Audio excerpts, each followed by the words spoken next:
آپ کس فقہ کی تقلید کرتے ہیں؟ فقہ الاسلام کی تقلید کرتے ہیں جو قرآن و سنت میں ہے. کیا آپ غیر مقلد ہیں؟ نہیں, مقلد خود کوئی ٹرم نہیں ہے تو پھر غیر مقلد کہاں سے ہوگی؟ ہم تو غیر مقلد نہیں ہیں, البتہ آپ غیر اہل سنت والجماعت ہیں, کیونکہ اہل سنت والجماعت تو ایک ٹرم رہی ہے نا.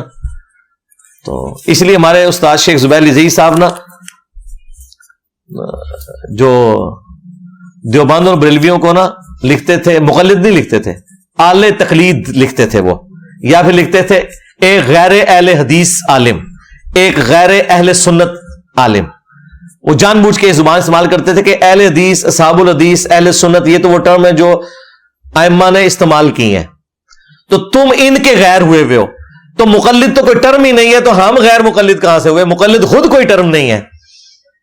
ٹھیک ہے, مجھے بتائیں بدبو کا الٹ غیر بدبو ہوتا ہے یا خوشبو؟ ہاں, بدبو کا الٹ کیا ہوتا ہے؟ خوشبو. غیر بدبو تو نہیں ہوتا نا. ہاں, تو مقلد کا الٹ غیر مقلد نہیں ہوتا, متبع سنت ہوتا ہے, سنت پہ چلنے والا.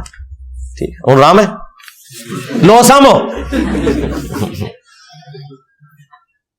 آپ خود کو کیا سمجھتے ہو؟ آپ ایک ہی بندے نے نہیں پرچیاں لکھتی ہیں نا, یار ویلا بندہ ہے کوئی, ایک ہی ریٹنگ اتنی نا پرچی ایک بندے سے لکھے. آپ خود کو کیا سمجھتے ہیں؟ میں اپنے آپ کو مسلمان سمجھتا ہوں جی. لو جی, ایپ ہے جی.